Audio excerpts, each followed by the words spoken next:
Aquí traje un pequeño repaso de los temas de reflexión y refracción de la luz. Esto para nada pretende reemplazar una clase teórica, de hecho no lo hace. Es un repaso muy breve nada más de los temas involucrados en la reflexión y la refracción de la luz. Es como para que tengan las ideas frescas ahora al momento de resolver los ejercicios de esta guía 11 que tenemos que ver hoy. Entonces, primero que nada, ¿qué es la luz? Bueno, esta es una de las disputas interesantes de la física. Todo empezó cuando Newton decía que la luz tenía naturaleza corpuscular, es decir, que son partículas, pero Huygens decía que no, que son ondas. Y la disputa, bueno, continuó, se inclinó la balanza para el lado de Newton, principalmente por la fama que tenía este, pero hubieron experimentos un tiempo después que claramente determinaban que la luz también se podía comportar como ondas. Entonces, mientras ellos vivían, la disputa la ganó Newton. Tiempo después se concluyó que la luz eran ondas, pero después con los experimentos de la relatividad y de la cuántica se vuelve a la idea de que la luz tiene naturaleza de partículas. Entonces, no quedaba claro. Y bueno, la verdad es que la disputa era lógica, porque la luz tiene una naturaleza dual. En algunos experimentos la luz actúa como una onda y en otros experimentos actúa como una partícula. Entonces, ¿qué es? ¿Es una onda o es una partícula? Y bueno, no es ninguna de las dos cosas y es ambas a la vez. La luz tiene propiedades físicas que están asociadas con ondas y otras con partículas.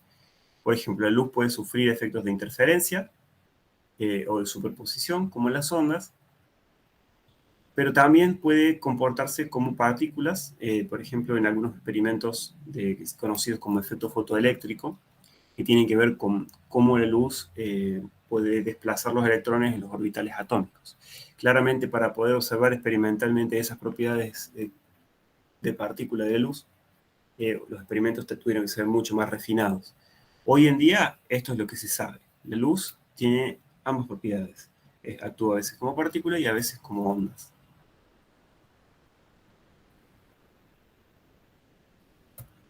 Entonces, empezando por la reflexión, yo no creo que ustedes se sorprendan cuando ven que en la reflexión el ángulo de incidencia es igual al ángulo reflejado. Es decir, si nosotros tenemos un espejo plano y esta línea roja indica la línea que es normal a la superficie del espejo, entonces lo que ocurre siempre es que el rayo incidente, que incide con un ángulo θi, ángulo de incidencia, sale reflejado con un ángulo θr, que es el ángulo reflejado. Todo aquel que ha jugado con un láser puede haber verificado esto, pero no hace falta haber jugado con un láser. Esto no se da solamente con la luz. Por ejemplo, si ustedes juegan al pool, o sea, al billar, cuando las pelotas chocan contra el borde de la mesa, también salen, entre comillas, reflejadas con el mismo ángulo. Entonces, yo no creo que esto les sorprenda a ustedes si les digo que la luz se refleja con el mismo ángulo con el que incide. Esto que parece tan obvio en espejos planos es particularmente interesante cuando los espejos son curvos. Eso lo vamos a ver en la clase que viene. Ahora, la refracción de luz, o acerca de cómo desviar la trayectoria de la luz. Resulta que cuando la luz viaja siempre en línea recta, cuando el medio es homogéneo, pero si uno cambia de medio, por ejemplo, cambia de material, por ejemplo, acá entre aire y agua, la trayectoria de la luz se desvía, se quiebra, así como vemos, por ejemplo, acá el lápiz que parece quebrado.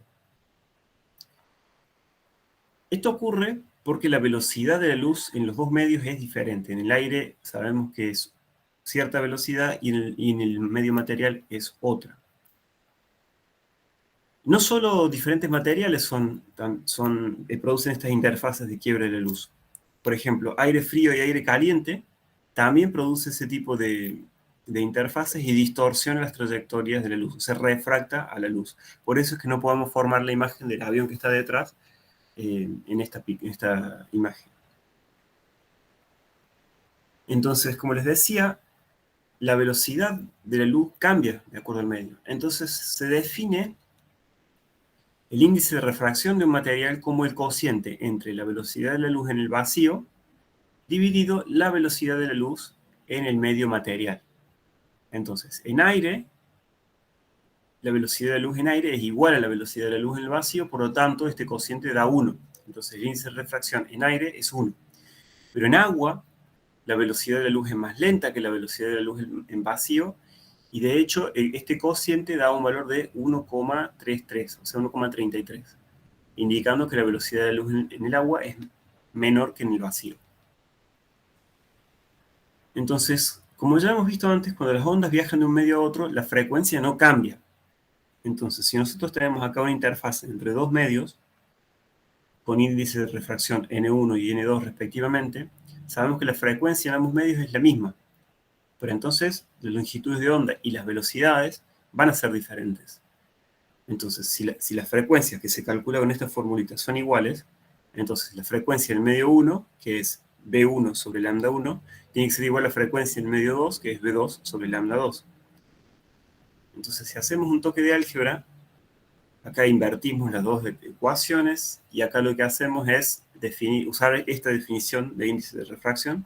Entonces obtenemos que las longitudes de onda cambian con el índice de refracción de esta forma, ¿no? O sea, el producto de la longitud de onda 1 por el medio 1 es igual a la longitud de onda 2 por el medio 2. Esto lo van a usar en uno de los problemas de guía, creo que el problema número 1.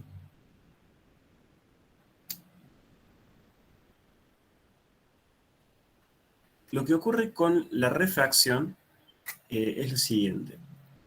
Cuando tenemos un rayo incidente que incide con un ángulo θ1 respecto de la normal, este ángulo se mueve sobre un medio con índice de refracción N1 y va a parar a otro medio con índice de refracción N2. En este caso, y para los fines de este dibujo, se está asumiendo que N2 es mayor que N1. Entonces, cuando el rayo incidente entra acá o llega a la interfaz, es refractado, este se llama el rayo refractado, formando un ángulo θ2. Como este medio, el 2, tiene un índice de refracción mayor que el N1, entonces este rayo refractado se acerca a la normal. Así como modo de regla, para que ustedes se acuerden, cuando el medio es más duro, entre comillas, o sea, significando que el índice de refracción es mayor que el otro índice de refracción, entonces el rayo se acerca a la normal. Por el contrario, si N2 fuera más chico que N1, entonces el rayo refractado vendría formando una trayectoria por aquí, por ejemplo, que se aleja más de la normal. Perdón, de la normal. Ahora, esto no es solamente cualitativo, sino que existe además una ley que se llama la ley de refracción de Snell, que nos permite asociar los ángulos de incidencia con, o sea, nos permite asociar los ángulos incidente y refractado. La ley de Snell es la siguiente, es el producto del índice de refracción 1 por el seno del ángulo incidente, y eso nos dice que es igual al índice de refracción en el medio 2 por el seno del ángulo refractado. O sea, del lado izquierdo es toda la información del lado de incidencia, y del lado derecho es toda la información del lado de refracción. Ahora, no siempre la refracción es total, siempre hay una pequeña parte que se refleja. Por ejemplo, si esto fuera vidrio y esto aire, ustedes habrán visto su reflejo en el vidrio. Esto ocurre porque no solo los rayos son refractados hacia adentro, sino que además un pequeño porcentaje, que en vidrio es un 5%, se refleja hacia afuera.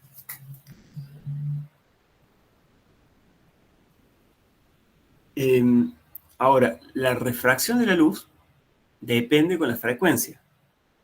No es lo mismo si yo estoy iluminando a un material como estos, por ejemplo, con luz roja, que por ejemplo un láser de helio neón tiene una longitud de onda de más o menos 632,4, me parece, nanómetros, o sea, por acá. Fíjense el índice de refracción del vidrio corona para ese valor de longitud de onda es de un poquito más de 1,51. Sin embargo, si iluminamos con luz azul o violeta, estamos en el borde izquierdo acá, los valores del índice de refracción son bastante mayores, donde por ejemplo el vidrio corona tendría aproximadamente 1,53. Si bien esto no es una variación enorme en el índice de refracción, logra producir efectos apreciables. El ángulo de refracción también va a depender de la longitud de onda, y eso da origen a cosas como esta.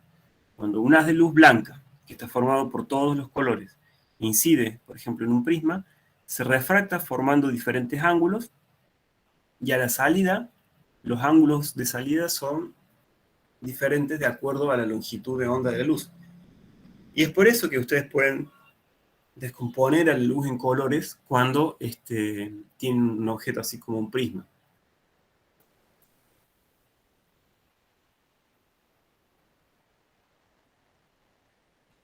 Ahora vamos a ver otro fenómeno que es muy interesante. Los que sepan nadar y han estado en piletas y hayan abierto los ojos debajo del agua o con los lentes, habrán visto que a veces desde abajo del agua se ve como si hubiera un espejo a veces. Bueno, eso ocurre porque adentro del agua se ve esa reflexión total interna. ¿Qué es la reflexión total interna? La reflexión total interna es cuando un rayo de luz incide sobre un objeto y quiere cambiar desde un medio de índice de refracción mayor a un índice de refracción menor. En este caso, quiere ir del vidrio al aire. Entonces ustedes tienen que enfocarse en esta interfase. Lo que ocurre es que, como ustedes ven, el ángulo de refracción se aleja más de la normal, más que el ángulo de incidencia. Entonces, va a existir algún ángulo de incidencia crítico para el cual el ángulo de refracción va a ser exactamente 90 grados. Fíjense, voy a poner pausa.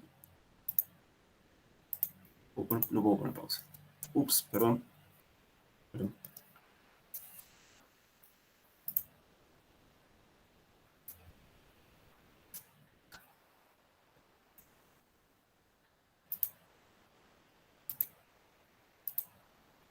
Fíjense cómo ahí el ángulo refractado se va acercando cada vez más a que estos sean 90 grados.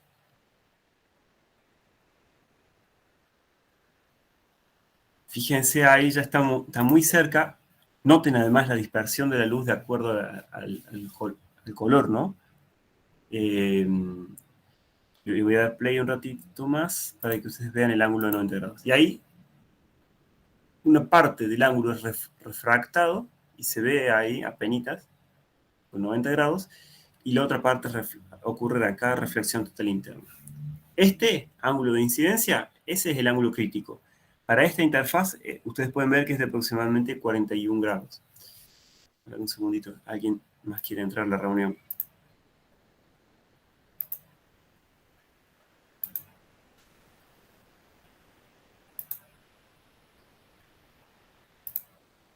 Entonces, lo que ocurre después es que si ustedes siguen moviendo la fuente de luz, lo que ocurre es que ven reflexión. Entonces, a medida que ustedes aumentan el ángulo de incidencia, obviamente aumenta el ángulo de reflexión. ¿Se ve esto?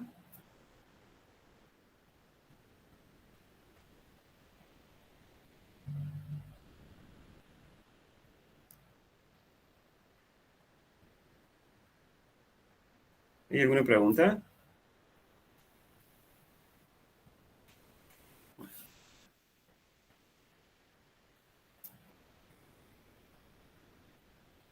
Entonces, en la reflexión total interna,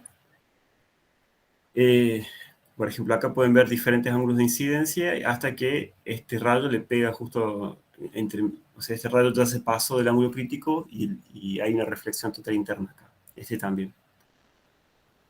Entonces, si usamos ahora la ley de Snell para esto, nosotros sabemos que en el ángulo crítico, el ángulo refractado tiene que ser de 90 grados. O sea, el seno de 90 grados es 1. Entonces, para el ángulo crítico, se cumple esta fórmula que está aquí, y esto nos permite calcular el ángulo crítico conociendo los índices de refracción de los materiales. Acá esto clarito nos indica que si N2 es mayor que N1, por ejemplo, si este medio fuera otra cosa que no fuera aire, sino algo más duro que el vidrio, o sea, con un índice de refracción mayor que el vidrio, entonces este cociente sería mayor que 1. Pero no existe ángulo, no existe ningún ángulo tal que el seno de ese ángulo sea mayor que 1. Entonces, esto nos refuerza la idea de que el ángulo crítico existe solamente cuando la luz va de un medio de índice de refracción mayor, N1, a un índice de refracción menor, N2, como por ejemplo vidrio-aire o agua-aire.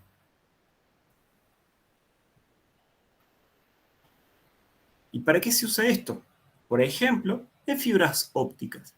Las fibras ópticas son fibras de vidrio tales que están recubiertas con un medio que tiene un bajo índice de refracción. Entonces lo que ocurre con la luz es que entra y siempre se refleja de forma que hace reflexión total interna. Esto permite transmitir la luz dentro del medio material a velocidades que son realmente sorprendentes. Hoy en día las fibras ópticas son el mejor medio para transmitir información, son el más rápido y nos permite transmitir la cantidad gigantesca, colosal de información que requerimos. Por ejemplo, ¿se imaginan ustedes cuántas personas en el mundo están teniendo clases virtuales en este momento, así como ustedes? Y esto es posible en gran medida debido a que la luz es la responsable de transportar cantidades gigantescas de información.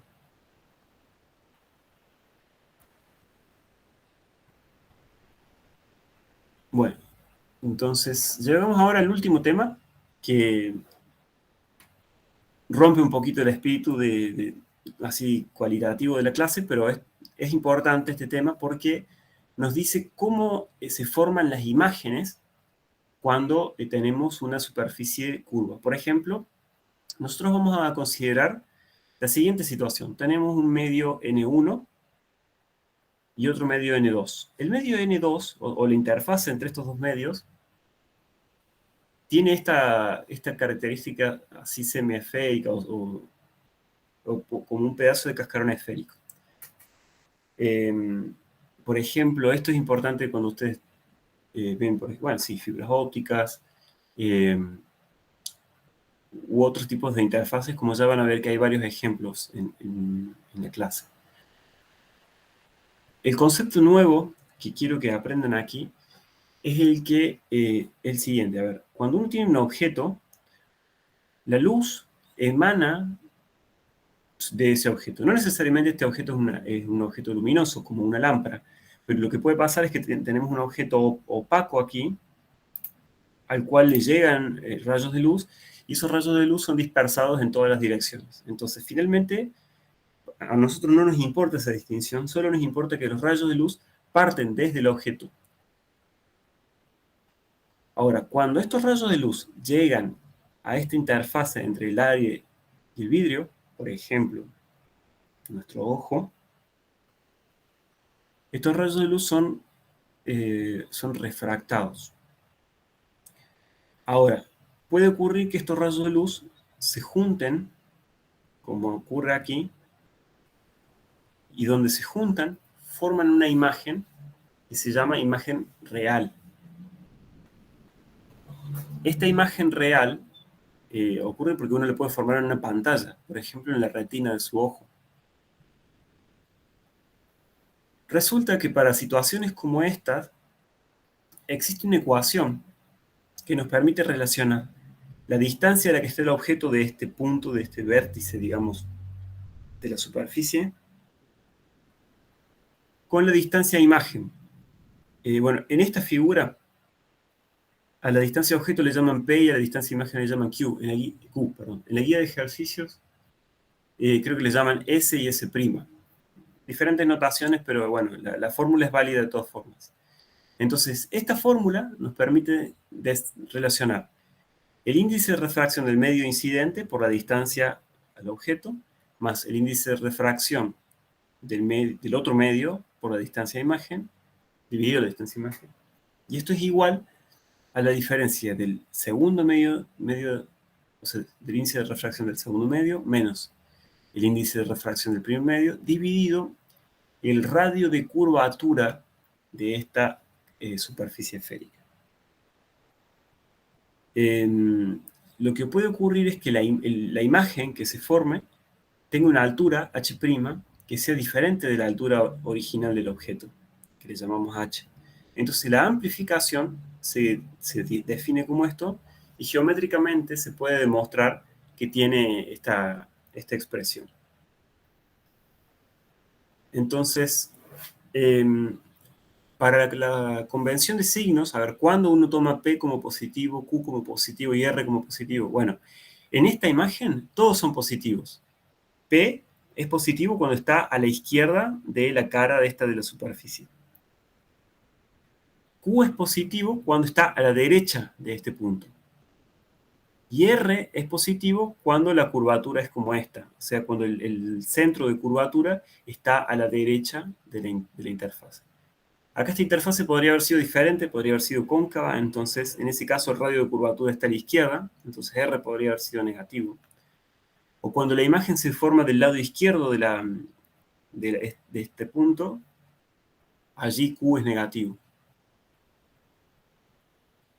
Entonces ya vamos a ver algunos ejemplos de eso, pero la convención de signos completa está en la guía 11. Entonces bueno, eso es todo de esta parte. ¿Hay alguna pregunta?